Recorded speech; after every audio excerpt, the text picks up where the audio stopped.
Hôm qua chúng tôi đã thua 3-0 trước tên Lewis. Tôi rất buồn, trong mỗi ván đấu chúng tôi đều có khả năng chiến thắng, nhưng mà chúng tôi lại không làm được. Người hâm mộ chắc chắn rất thất vọng, nhưng chúng tôi không có thời gian để nói tiếc. К сожалению, мы проиграли в прошлый. Мы хорошо начали, но потом все поменялось. Мы не смогли удержать нужный темп. Из-за этого нам придется завтра играть в Phong в Баффало на их домашней арене.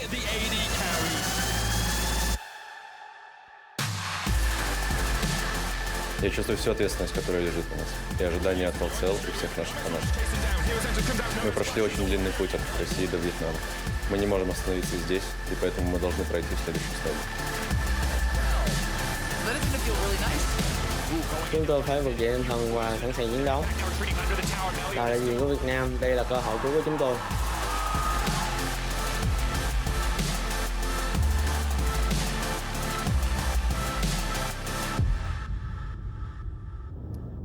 Welcome back to the last day of the play-in stage, where we have Phong Vu Buffalo and Vega Squadron fighting for that final spot in Hanoi.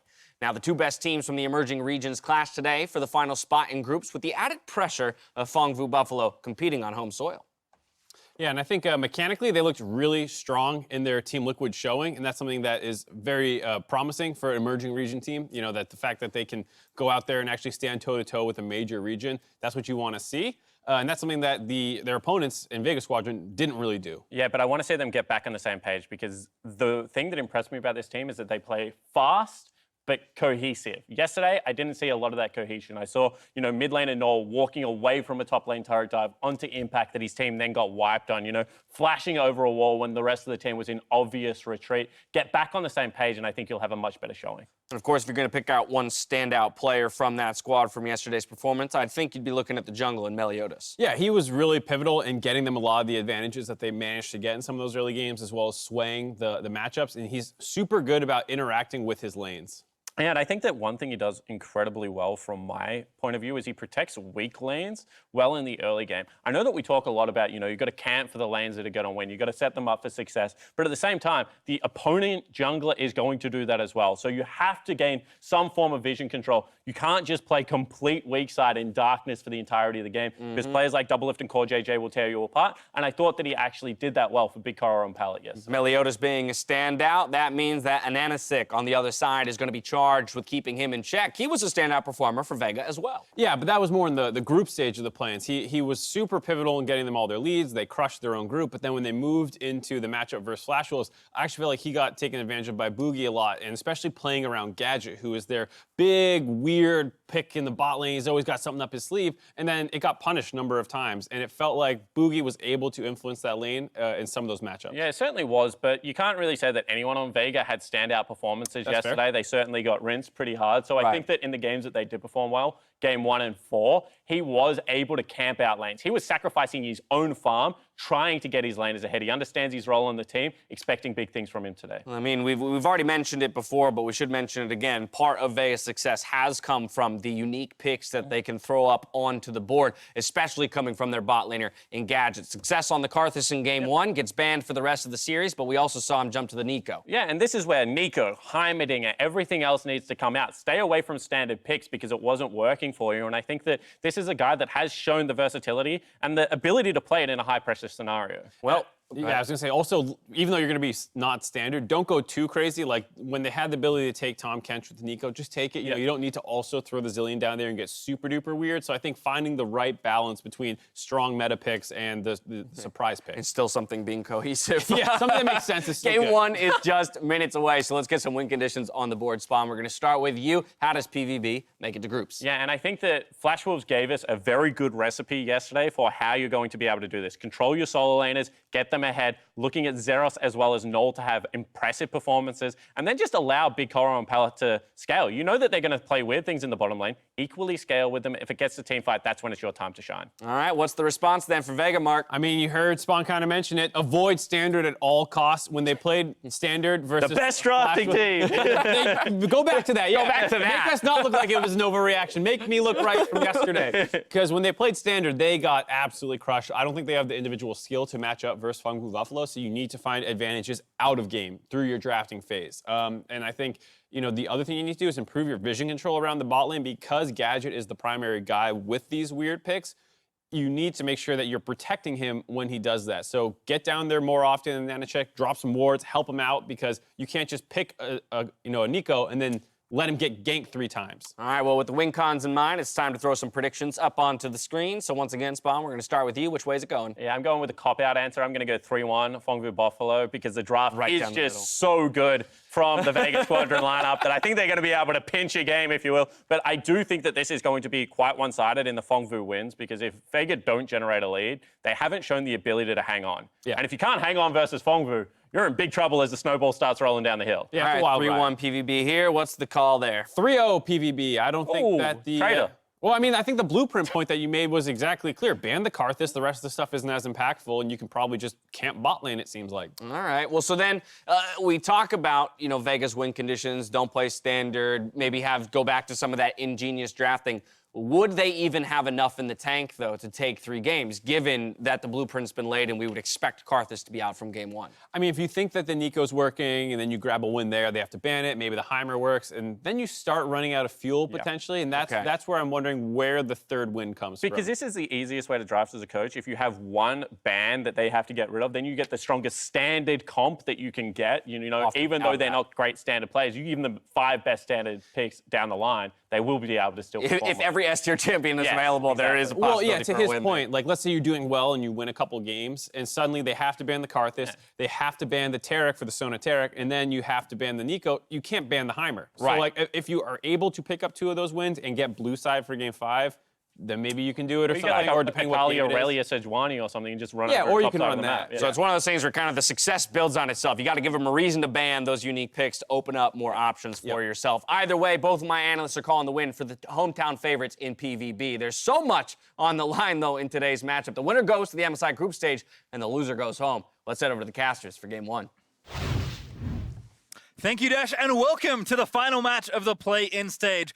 I'm Julian Pastry Time Car, going into this series with the #1 reviewer of musical scores on HBO. It is Indiana Frosker and Black. I stand by my opinions. I have very strong ones. I stand by the draft. I stand by the HBO musical score, and I'm going to stand by this game and say that it's going to start in Champion Select. Have to absolutely agree. Like you said, did feel like Vega got a little dismounted once the FLICKR had them figured out, but PVB are a very different team, maybe not of the same caliber. They'll have to try and prove that to us here today. Yeah, and just to extend the conversation from the analysts, I love what Spawn and Marksy were biting into right there. This idea of, has the blueprint been figured out? Are you just going to ban the Karthus, take away the Taric, and kind of what that means for side selection? Now, Vega Squadron this time around are on the red side, and when they were given the option, they usually chose to stay over there, which kind of makes sense from like the coach standpoint. Like, they have all these crazy picks, that they have really deep champion pools, so they really want to abuse counter pick here. But I actually think because there's so many picks that you want to target ban away from them, it might actually be better to flip sides, try to go for a priority on one of these crazy picks, and then just leverage, people like to ban Sylas on red side. You have to ban the Taric on the red side. Maybe you're also throwing out then the Karthus ban. One of these crazy picks will fall through, and it may allow you to get it. I think one of the other things is that if you are a very versatile team with lots of different flex picks, you can actually get away with some stuff on blue side that you can't always get away because, like you said, you have space opened up in bans, but if you're flexing on blue, even though they can see all 5 champions, they maybe don't know where they're all going. But we'll see what the coaches have in mind for this first draft here. PVB over on blue, as you mentioned, will ban away the Karthus, no surprise. Yeah, but here's the thing. Julian, you and I were just talking about the importance of Jarvan. When given the priority or the opportunity to pick something like a Sylas, PVB will always go for the Jarvan priority pick. They recognize how strong that champion is for Meliodas. So I love the fact that Vega Squadron are recognizing this, taking away a power pick, but we're like, let's go deeper, let's go draftception. What if you leave the Jarvan open later on in this series and you use it as a trap card, as a bait, because you know that PVB, if given the opportunity, would snap pick that. Yeah, have to. Again, with Meli being really the heartbeat of this team, makes sense to target him out there. Hecarim and Taric complete the bans there on the PVB side, and Akali and Sylas there on the Vega side. It is one of the concerns for Vega. We were peeking into their champion pools. They don't play Sylas, or they haven't shown it yet, especially not in a flex position. So it is, again, kind of one of those really scary things. Maybe that's why they're hesitant to go to blue side. They don't want to have to ban those champions from the blue side as well as the red side. Heard about flexes already, but there's Jayce first pick. Good champion for both Zeros and Naul. And with the kind of play that Zeros is, very aggressive, wants to dominate lane with help from his jungler. Makes sense there to pick that one up, and I like this from Vega, taking the Galio. Yeah, I love that Santos is given a high impact champion, especially one that can start impacting high into that river, and especially in tandem with likes of Rek'Sai. Everyone always talks about the cannonball composition, the Jarvan Galio, but I feel like Galio Rek'Sai gives you so much control over bottom side river, and just to echo Spawn, he feels like that's going to be the primary battleground right there. These teams love to fight around bottom, at least in their previous best of fives, and if you have something like a Galio and Rek'Sai, you should get the first punch when the fight breaks out there. So Nautilus and actually Kai'Sa there for PVB, so I believe that's the first Nautilus appearance for Phong Buffalo this tournament. Curious to see where that goes, but I would guess Naul, and is answered in kind here by Vega with Irelia, who was left open. So far, so standard for both these teams. Yeah, and I'm actually really interested in why PVB decided to reveal both their solo lanes, because I agree. I think that it is Naul taking the Nautilus, and Zeros has been the Jayce player for this team, so you expect that to go into the top lane, unless there's a wrench that they throw into everything, and maybe that is Palette taking the Nautilus down bottom. But, you know, revealing your solo lanes this early, you either just have faith that you can mechanically 1v1 or just muscle through most matchups, or you're just deciding that maybe it's a weird pick for support. I mean, winning bot lane has been very important. We'll see, but Vega are at least respecting the possibility of Nautilus going somewhere else, because that's a Rise ban to start off phase 2 of this draft. PVB ticking down. I'll go with Syndra, taking a champion away from Nomanz. That does feel like then that it's Palette on the Nautilus. I mean, Nautilus doesn't really care about a Syndra matchup. Go ahead, press R on me, see what happens. I'm not gonna die. We'll see what the final ban here is for Vega. And certainly the last section of this champ select is going to be the interesting half. I mean, Vega, we saw, I think, one standard game from their games throughout play-in, so they're capable of playing standard. It's just not been their best look in all the games we've seen. It feels like people are kind of jumping the gun right now on just being like, Vega, don't play standard ever again. No one wants to see it, because when they did play it domestically and when they did play it in play-ins, it looked fine. You know, it's one thing to play standard against, you know, emerging region teams. It's a whole nother animal to play standard against the likes of Betty.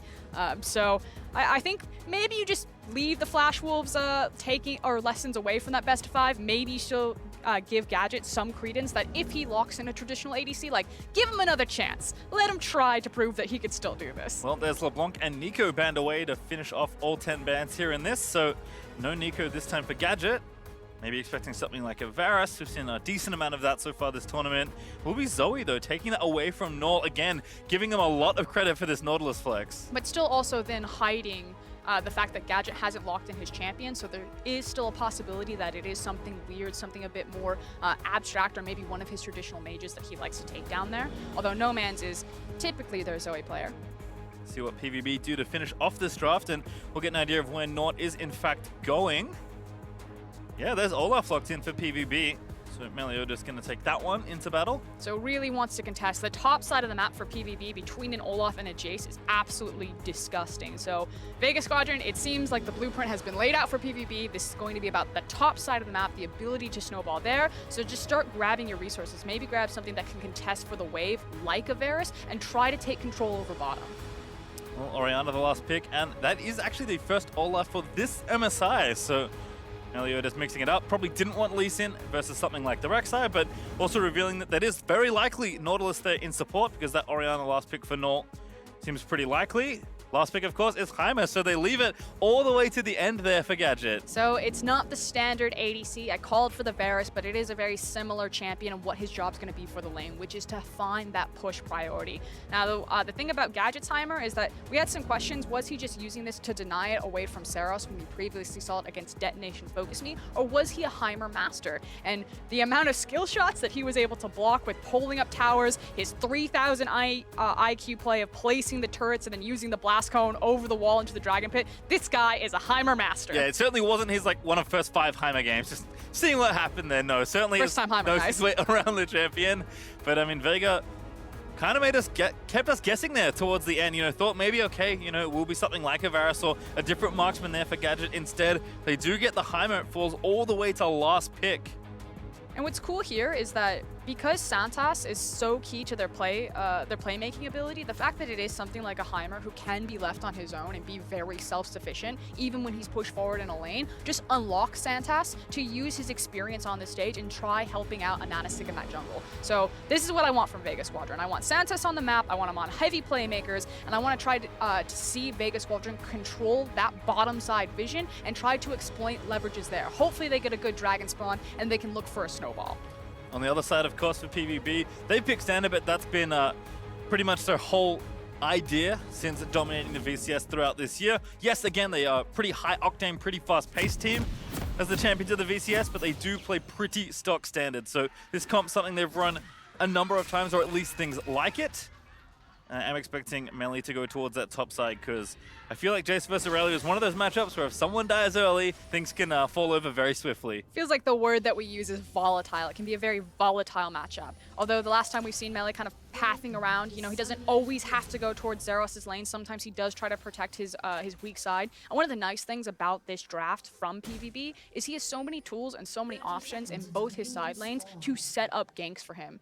The kill pressure that Jayce is going to be available to provide, as well as the hard CC that Palette will bring with that Nautilus. Yeah, one of those things about Nautilus is the ease of execution feels real nice, when, especially if you're trying to pin someone down like Gadget and his Heimer. First turret will get an Arcane Comet proc, but a bit of extra gold there for Palette as he takes that one out. And actually will invade kind of late here, but just, I think, getting info and unfortunately loses 100 health or so for it. Give me the supportal combat. I'm ready for Santas and Palette to just go toe-to-toe. Unfortunately, both of them had a bit of a rough best of 5 yesterday. Palette was not connecting with the skill shot. Should be a little bit easier today on the Nautilus. More turrets down again. A bit more gold, but more Arcane Comet procs. So looks like AHaHaCiK will get some help. On the other side here, the Zeros and Meliodas with that early lens actually going to sweep in and try and start for this red buff invade. So we talked about the map being split based on the champions picks. Now the map's really going to get split. Yeah, we assume that this is going to be about vertical jungling. So I'm going to pull up the mini-map right here and then just everyone should be used to this. But right now, this side of the map, this is going to belong to PVB because they have access to the red buff, and there's no reason that Rek'Sai wants to cut across. Now, we'll keep our eyes and see if maybe they do something bizarre. But what it means is, we said this was about top side. We said this is about unlocking Jayce, allowing him to make the most of that volatile matchup. Now that there's no reason for AHaHaCiK to go top because he doesn't have any camps to farm, it just is free farm for Zeros up there. He can be as explosive and abusive as he wants to in that top matchup. You can see Crab here on the right, going to go down over to Rek'Sai. He's going to try to 3-buff him. Yeah, Meliodas actually pathing down back towards his own Raptors here, so already took the red buff and the Raptor camp away from the Vega jungle and is actually going to get away with his cross maps through mid lane, and AHaHaCiK just forces himself back to the blue side jungle. And that's the key thing, and it's because of the wave pressure that BigKoro and Palette have. Now they are my god, Heimer! trading back a lot. Lasers. I thought the hook was good from Palette, but loses the trade in epic fashion. Okay, so it was really good until that moment. Palette's gonna hopefully walk it off, but losing your flash will certainly hurt. But it's just like you're saying, the fact that Olaf went cross-map across mid lane, They're going for it. Stun lands in. Arcane come up. Procs. Palette looks to be on the menu. But first blood, but BigKoro finds the explosion, takes down the support, and that's first blood PVB. it felt like both teams didn't really know how much damage they're gonna do. I'm looking at Palette, I'm like, I don't know if you want that one, but they didn't have the cooldowns to follow it up. But hold that, AHaHaCiK now looking mid. Yep, Naul maybe the target here. Does get the knock up there. He's going to force the flash. Very respectful there from Orianna. Okay, so we're still going. Yeah, We're not gonna Meliodas have is some here. time. Olaf's going to fall asleep, and I think that will call off the end of the play. Oh boy, he's chasing him. So you asked for support or combat, Frostgrin. You have gotten it. Just maybe not as early as you called for. I was so interested into how these jungle matchups were going to go over. This is so bold from AHaHaCiK. You should not have access to the scrub camp. And Zeros is like, what are you doing? You can't walk up here. I have the rotation. Speaking of rotations. Here comes Palette. Nomanz ready with a flash. Puts him to sleep with that hook. Massive blind there. The ignite down onto Naul. Nomanz trying to hold on to that flash, but I'm not sure if he's holding on for it to too long. Does flash out from under the ball. Gets out safely, but a nice roam from Palette. Everything's on fire. That's how this game is going to be. I was like, what kind of best of 5 we're going to get? Maybe if it's PVB, maybe it's very fast, it's very furious. Maybe if it's Vega Squadron, it'll be a little bit slower, a little bit controlled. But everything is going for, you know, on fire, hardcore plays. We're looking to trade kills. And again, Santos just didn't have any health I think you thought as soon as that grenade landed that was a kill for Heimer, but he didn't have any turrets in the area. That was all the laser damage that won them the earlier trade. Gadget just must not have had it on cooldown, because that, to me, I agree with you. That looked like a moment where Vega should have gotten first blood. And anytime you have a champion like Heimer injected into these 2v2s, you're really going to test how well people know the trade patterns of these types of champions. And frankly, it looked like neither side, except for Gadget, really understood what his full capability was, because Santos goes in, he doesn't need to look for the trade back right there. Pallet was curious how much damage he was going to absorb, but at the end of the day, BigKoro and Pallet, Kai'Sa, Nautilus, probably a bit more standard, figured it out in the end. All right, well, as we take stock of what's happened in the first 5 minutes of play, CS is pretty even across the board, but that first kill will give PVB a gold lead of about 1,000. Meliodas supporting his friends down here in the 2v2 is just going to sweep out the vision and make sure nothing else happens, but much faster than we might have expected here. We kind of think about how these two teams made it to this spot, playing in their group stages. Group A felt like the much faster one, Group B not so much, but it's breakneck pace to kick off the series, as Zeros may be in some trouble. I think this would be a little bit ambitious, just because Zeros has access to his flash. Maybe if he uses his knockaway right here. Gonna hold on to it for now. Zeros trying to win the trade, but Boss just stands his ground and auto-attacks him. And Zeros being out of mana likely has to TP back here. And as the Rek'Sai lying in wait, pops the Pricey, gonna cancel the recall. Now what do you do, Zeros? Now you pray. I mean, waves coming in, there's no jungler, no TPs up for your team. Or AHaHaCiK, they're gonna let him go. I guess just can't see anything, so it's worried the jungler's already here. I guess you just walk that one out, and that's what you're saying, Pastry. It's the fact that he doesn't know where Olaf is. Meanwhile, Meliodas is finally going to show an award, so you bet AHaHaCiK is kicking himself now, having vision of where the Olaf is and saying, oh, that was my kill. I could have expended the flash, or I could have expended the kill or the reach for that. And instead, Zeros comes back up, TP's back with his tier 2 boots, and Boss will do the same, although currently he's going to hold onto that TP. The only prize for AHaHaCiK is that Wolf Camp that he'll take away, but Olaf already putting a control ward down into Vega Squadron's blue jungle and going to take down this Grump. So we started out with a strong side of the map. Medic, thank you for explaining that to the viewers in Countdown. For top side for PVB, but now as Meliodas has kind of turned everything on its head and he's trying to abuse the lack of summoner spells for Santos in the bot lane and abuse the pushing power and kill pressure that BigKoro and Pallet had down bottom, he's starting to blitz into that jungle and carve away all of this CS. You can see the disparity is opening up between the junglers. 44 to 31 right now. That's actually a big deal this early on in the game. You can also see that Meliodas, despite the loss versus Team Liquid, still some pretty decent stats. I called him earlier the heartbeat of this team. He really is there when almost anything happens. I think has like 75% KP over the course of the tournament, and you can see 70 in that last series. I mean, if he's not the heartbeat, he's certainly the spark. He's where everything really starts and turns into a full flame for this team. Well, also some coverage being provided here by PVB for Zeros, but it's Pallet instead that's found his way up into the top side of the map, going for a bit of a roam. Blue buff also going to be attempted steal here for PVB. Looks like they'll get away with it too. Smite, though, forced by Meliodas. And it's how they're playing with information. So the fact that they were able to do that despite not having access to Pallet behind them since he did look top, you can see that Vega Squadron are, we don't know exactly where everyone is. Let's play this one cautiously. Our jungler's in base right now, so it's not worth like a hard contest. But you have to think, if they knew Pallet was top lane, if he had showed, maybe that's a very different setup. All right, now Zeros just going to clear out the rest of these minions. Boss actually going to, not go back, cancels that recall as Pallet hooks back onto a wall to find himself next to his lane mate and get a bit of gold there, proccing the Targon stack. Also spy a Bilgewater Cutlass in the inventory for BigKoro, so we've seen a lot of Stormrazor first on Kai'Sa, but this is kind of a departure from that, likely looking for Blade of the Ruined King first here. I also think it helps that when you're dealing with that type of poke that Gadget just placed onto Kai'Sa with the rockets, that it helps to have the life steal and the sustain in the lane phase. So he can sit back here, just try to farm up on these creeps as the waves are constantly crashing into him. Another good hook there for Pallet. Gadget, though, does have the ulti ready. BigKoro charging in with the killer instinct, flashes forward, grabs the kill, and now it's Santos that's in trouble. Pallet hits 6, he pops the depth charge, and Santos, it's goodbye and a double kill for the biggest of Koros. The immediate burst damage that came out there, the fact that BigKoro didn't hesitate, pulled the trigger, and pushed down this Heimerdinger. And again, we talked about Gadget. His different picks. Heimer looked very strong when they played in play-ins, but BigKoro and Pallet know what they can get done. And of course, Gadget certainly had a struggle versus the Flash Rules, but hold that thought as AHaHaCiK is ganking top. Flash on Burrow there, knock up is going to land, and now the stun falls in. Q is easy stop, and here's Meliodas going to try and get a counter kill. 1v2, pops the ulti there on the Olaf, and Boss just going to run away to a minion. Now has to be careful about getting dove himself. No flash available for an AHaHaCiK, so it would be a little bit harder to execute, but we'll see if Meliodas just walks up.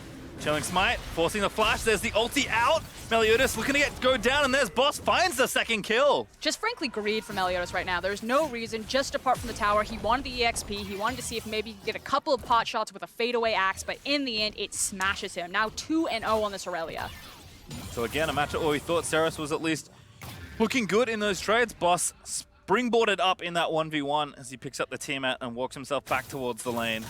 And again, I kind of want to focus in as things are settling on the top side. I'm not back to this bot side. Something that's really cool about how this Nautilus is going to interact with the Heimerdinger is now that Heimer has completed his Lost Chapter, although I may have to hold it, it's Santos looking for a gank, has flash.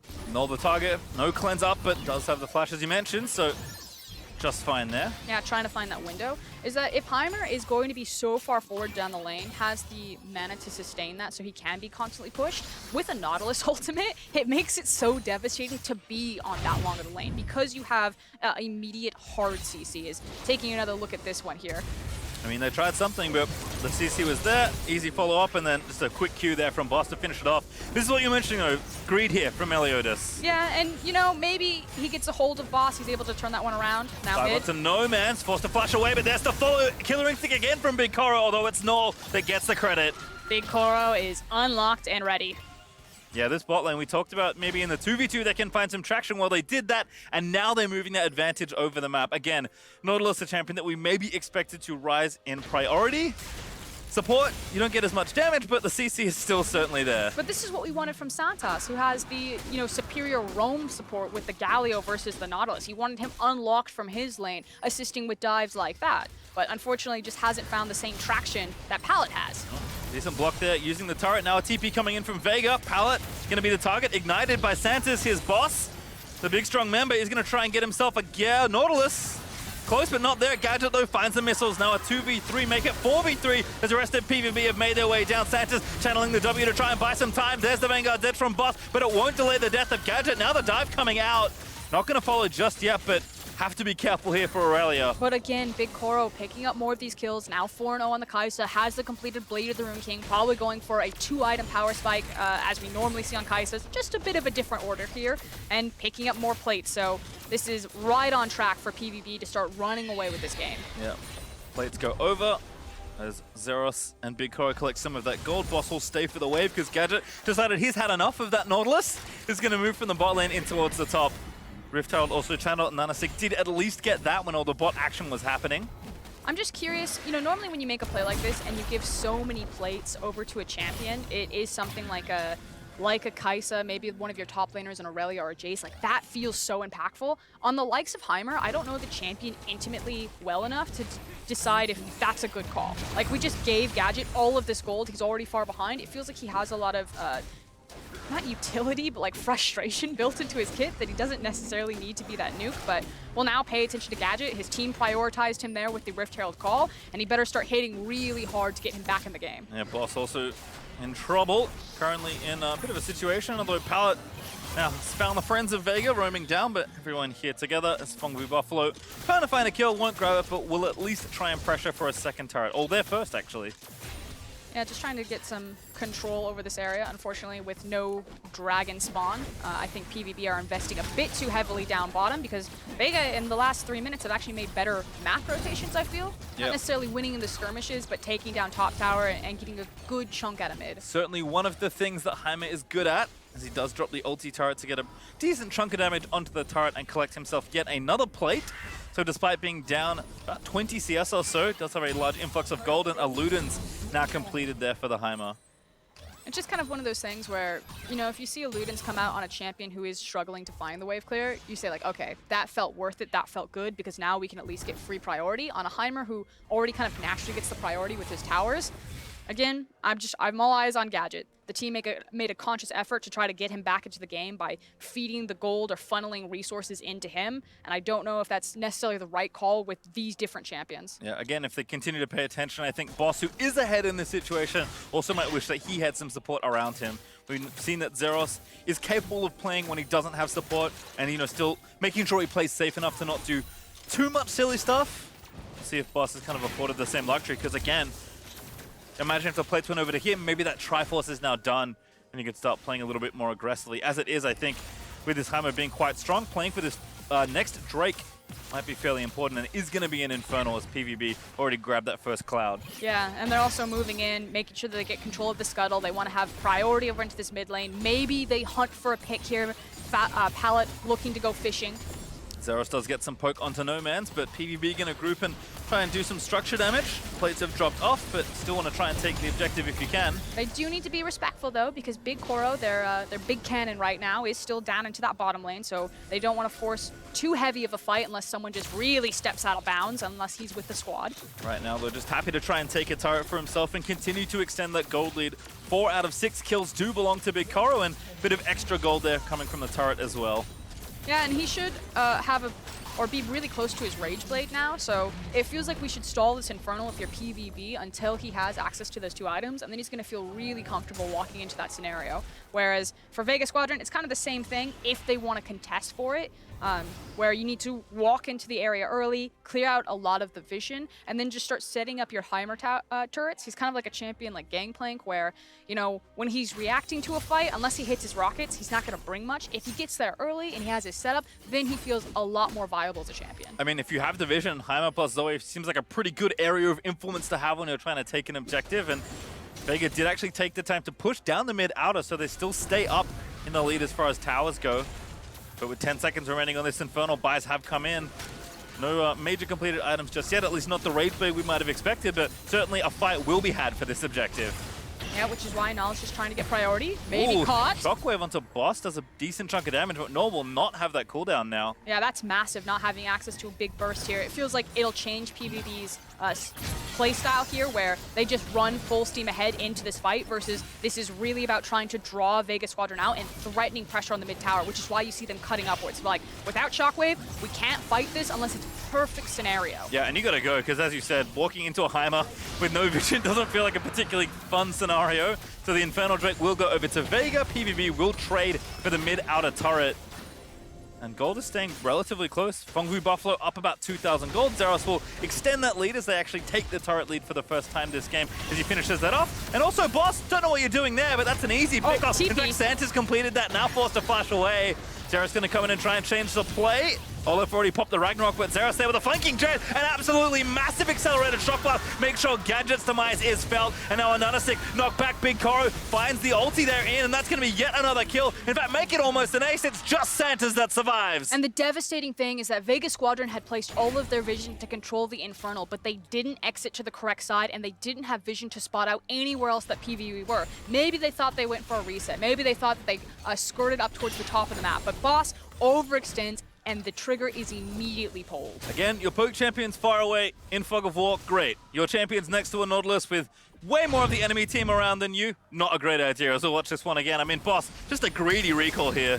Right on vision too. Yeah, you hate to see it, and then immediately the dog pile on top. Santos is trying to get in there, trying to save his top laner. Ultimately, it just baits out the rest of his team where they try to hang around, and Zeros doesn't hesitate. Immediately the teleport comes through, and he finds them on the back half with massive Jayce damage. Nice target selection as well. Knew they could try and chase for 2 targets and do so successfully. Phong Buffalo certainly have not lost their luster for blood throughout this tournament. It's my favorite type of team.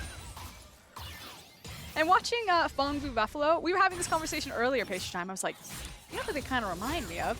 They kind of play a little bit like the Flash Wolves. Yeah, Flash Cubs. Yeah, where they unlock themselves really early from the lanes. They like to skirmish. It feels a lot like rotating priority around plates and rotating priority around Rift Herald, especially early on. And I kind of have a feeling that if you are Team Liquid versus Phong Buffalo, and you are Vega Squadron versus Flash Wolves, that it makes sense that you would cross-scrim. And so I assume that PVB probably scrimmed a lot with the Flash Wolves. And again, if that team was good enough to pretty convincingly take down Vega, at least in this first game, warning bells are starting to ring a little. Next Drake will be up in a few minutes. It will be Infernal number 2. Phong Buffalo up about 5,000 gold, pretty substantial, as we're not quite at 19 minutes through this game. And again, Vega, despite all their creativity and the way they were able to pick up the pace throughout their playing group stage, they were not as good when behind. And I think the long game they eventually lost over to Mega is kind of a sign of a team that when ahead, they seem good. When behind, they can maybe struggle to find their way back into the game. And the reality is like you were just saying, there was only one game where they really fell behind, so they didn't get a lot of immediate practice with it on this international stage. And specifically for this composition, it just hurts. Whenever assassins like, not assassins, well, no, I'll call Zoe an assassin. She's a mage, assassin, wave clear, priority, utility bot. She's fun. She's not fun. That was sarcasm. When you have someone like Zoe who doesn't have 100-0 kill pressure on something, she loses a lot of her valuability across the map, where she just becomes kind of a utility choke bot. And so maybe that's why they decided to prioritize Gadget, like getting access to gold so he can do really nice line damage with his rockets. Because think about this, if Nomanz isn't able to kill anyone on PVB, which a lot of them have shields, a lot of them are naturally tanky, he's basically looking for Kaisa and hopefully that's it, then you need to have the follow-up damage from the Heimer, that if a Sleepy Trouble Bubble lands on someone, something has to nuke someone. Well, looks like PVB are setting up for this next Drake, up in 1:10 for the Infernal. And Vega Squadron very bold, farming in their own jungle here, to be honest.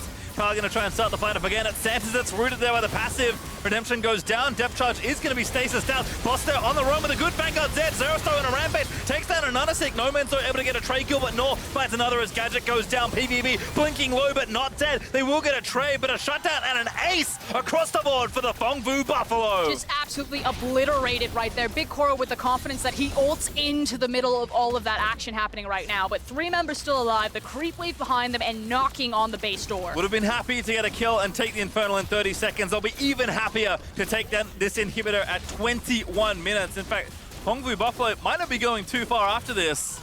Looks like they will back off. Timers are still a little low. But all of a sudden, Vega's job was already very difficult. Now it's borderline impossible. But you said it, you called it. You know, why are you farming in your jungle right now when you were so far behind? There is free access to gold across the map. You don't need to be in there. Now, they take the fight. You can look anywhere on your screen and kind of pick something cool that's happening. And by cool, I mean just a lot of explosions. Particularly the fact that Gadget really didn't have any impact on that team fight because he was immediately caught out by Naul's Orianna. Yeah, he's got zoned by the Ori. And now Vega are doing the thing we just told them maybe not to do. But now they have a... No, they don't even have a man advantage. They're going to start this Infernal, though, and Phong Buffalo are going to make them pay. Zeros already with a massive Shock Blast. Gadget at 50% health. Shockwave finds 2, and AHaHaCiK dead. Can't take the Drake now. Vega, what are you doing there? Trying to fight from the back foot. You know, it's bold. That's all I got for it. It's bold. I mean, maybe at this point you feel like the game is far enough out of reach that you have to do something desperate, but that seems reckless. I think you're trying to drive tempo where you assume that maybe PVB have made a hard reset and you can take the dragon before they get back onto the map. You look at something like Heimerdinger, it should be able to clean up dragons or monster objectives very quickly, and it's just kind of the wrong gamble. They did manage to disengage safely, although as I say that, that's a lot of damage. Ow. Now, Zeros is quite the character. He's the kind of guy that, you know, if emotes were enabled, you'd see them all the time on top of this guy's head, I think. He just flashed Shock Blasted over the wall and then didn't even follow, just assumed Gadget would die from the poke. Gadget lives, so thankfully for him now with the Zhonya's Hourglass, might feel a little bit safer, but you can kind of tell the kind of swagger that Zeros is playing with right now. This team feels very comfortable. And it's not just Zeros, it's also BigKoro. We talked about the last team fight. He immediately triggered the Kaisa ultimate to get into the thick of it. And it just feels like all of PVB really bounced back from the loss against TL yesterday. And whether that's, you know, hometown advantage, the fact that this is maybe a stylistic mismatch, a very fast team versus a very controlled kind of outthink team. But they're looking good today. Certainly in this game, as they will pick up the Baron and move themselves ever closer to the 10,000 gold lead mark, up about 8 or 9k, with the Magi's finished there by Naul. Looks like he needed some reading to do on the way back to the fountain. The classic 23-minute Magi's. We had a 10-sec Dark Silly. He's like, I guess I do this. Let's see where they go next. Mid inhibitor will be back up in 2.5 minutes. That's actually quite a lot of time. Boss. Boss also realizes he's in the wrong neighborhood. Does get the stun down, but just pressing his buttons, I think, at that point, as they'll take the blue buff away and look to try and start the push here on the bot lane, as Xerath going to run down and escort those minions in with the Baron buff. Yeah, it looks like we're pivoting between mid and bot lane, although that was a pretty healthy chunk taken out of Pallet, so maybe hope still left there for the Vega Squadron. Again, if you're going to get something done, you have to do it from a distance or find a pick-off if someone from the Phong Vu Buffalo are too far forward. To their credit, they've played pretty disciplined, I have to think, this game. Been nice and well together, taken opportunities very swiftly. And again, if you want to compare this team favorably to the Flash Wolves, they're a team that, pulls the trigger as soon as they see an opportunity, and I do see that kind of crispness in this first game for PVB. It was one of the nice takeaways from yesterday's series between Vega and Flash Wolves is that it felt like PVB have a bit of a Flash Wolves light-esque style about them. Again, opening up maps, very skirmish heavy, rotating around and skirmishing over monster objectives. All right, well, Vega will give up that inhibitor tower. Guess they don't feel like they can fight for this either, but at this point you're running out of things to defend in your base. Don't think you want to make your last stand at the Nexus, but Phong Vu Buffalo move in, take the inhib bot, and they're going to move out. Pallet tagged, but he's fine. I think an issue is how do Vega Squadron even try to set up or prepare for a fight at this point? Yeah, you kind of are just watching your base get eaten alive right now. You're watching a house burn down, but unless Nomanz really tags significant damage onto a target, they don't have a lot of consistent hard engage. It's, an AHaHaCiK, good luck. We will remember you fondly. Go in. And then Santa's usually follows and probably meets the same fate. I mean, they have cooldowns up. They can maybe try and look for a flank, but even those control wards moved up to support that seed from PVB. Just again shows this is a team that does their homework before they, attempt anything too risky. Yes, they go at you quickly when they're trying to end the game or start an objective, but still make sure they do the little things first. And in this game, at least, it's merited them an absolutely massive lead. I was curious what little Gadget was up to right there. I feel like some fun. He was trying to. I actually think he was trying to assassinate BigKoro. He had an AHaHaCiK behind him. Speaking of that, Boss is going to get 1v1 by Xerath, top lane matchup, which looked good when Boss was 2-0-1, is now certainly not that. is it a 1v1 or is it an assassination? I feel like I think if you have a Dustblade and you get a kill in a 1v1, I agree with you. It is an assassination. I just feel like if you never get the opportunity to punch back, that's not a fight. It's a stealth kill. All right, well, top tier 2 is dead. That's 8 turrets to 2. Mid inhibitors back up. That's about all the good news I have for Vega right now, unfortunately for them. They're getting blitzed from all sides. Meliodas popped his stopwatch.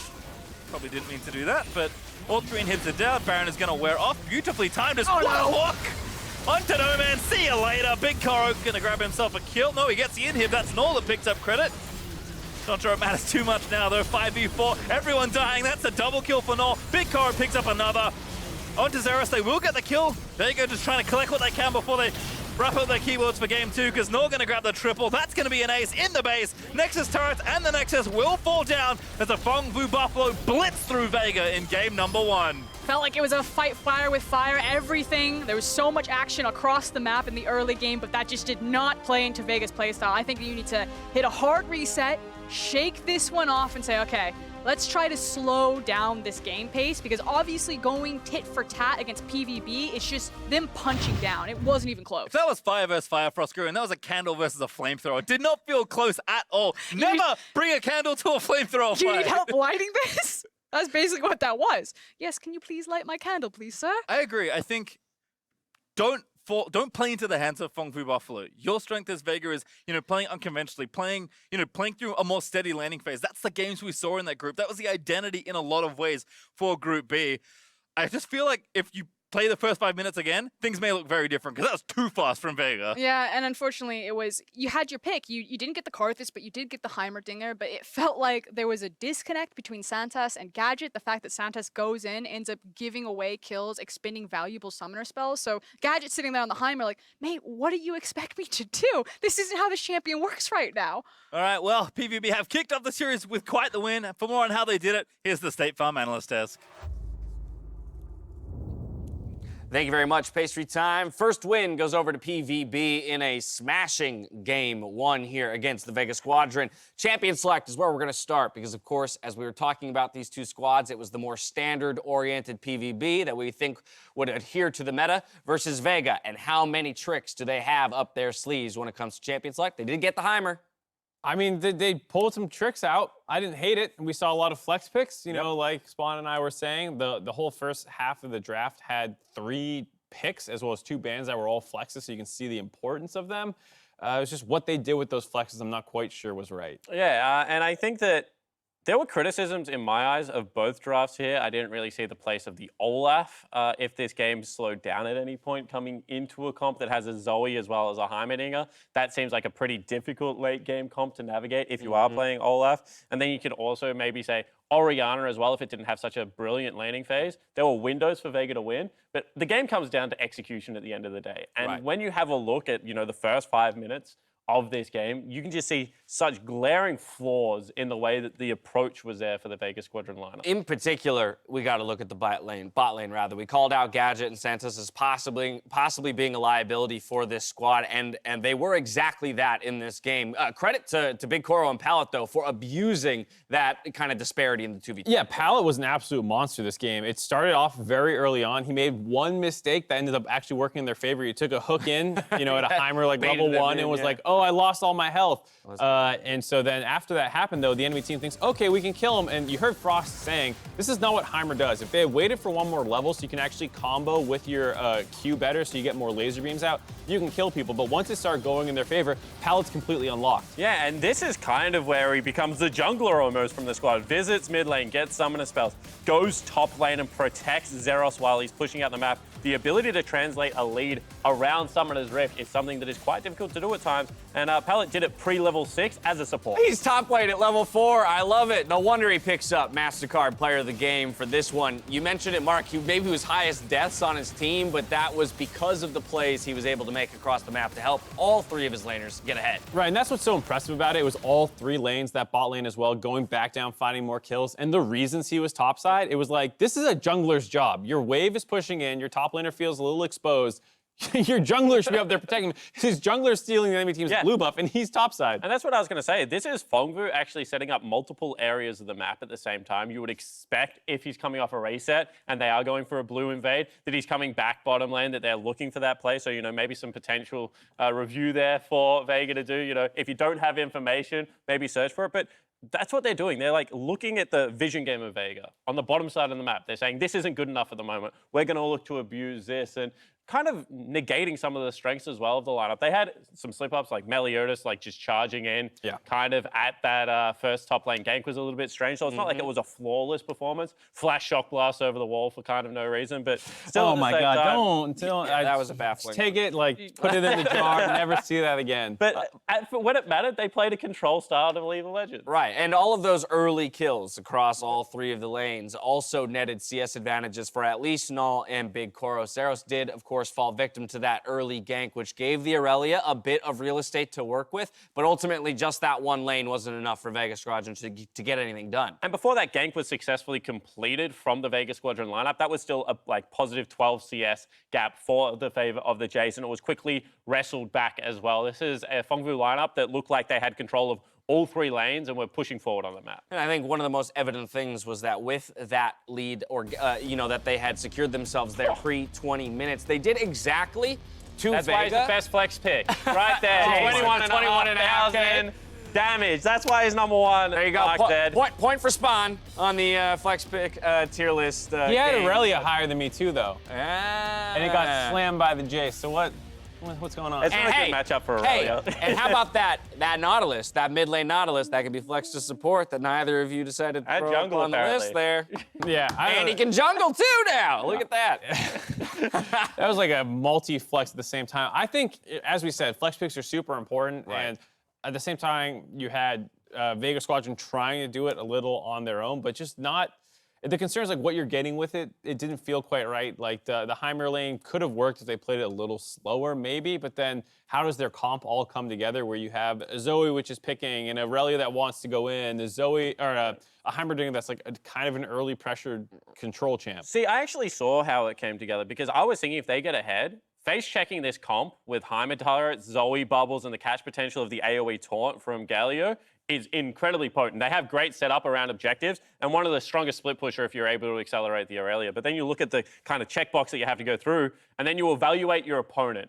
Okay, so we have to be ahead of the team that has the best early game in the whole of the play-in stage, that was willing to throw down with TL in that early game and looked impressive. I just think that they've gone towards the wrong kind of bucket when they're picking it. Pick some scaling, just like kind of let the game come to you at some point. Well, right, yeah. You're like, we want to get ahead and have objective control, but you have 2 losing solo lanes, so it's like, it's going to be kind of hard. And then, yeah, the bot lane went south too, so it was a problem. All right, well, things look good for PVB following Game 1. Vega Squadron have selected blue side going into Game 2. We'll see if they can build a comeback versus PVB when we return.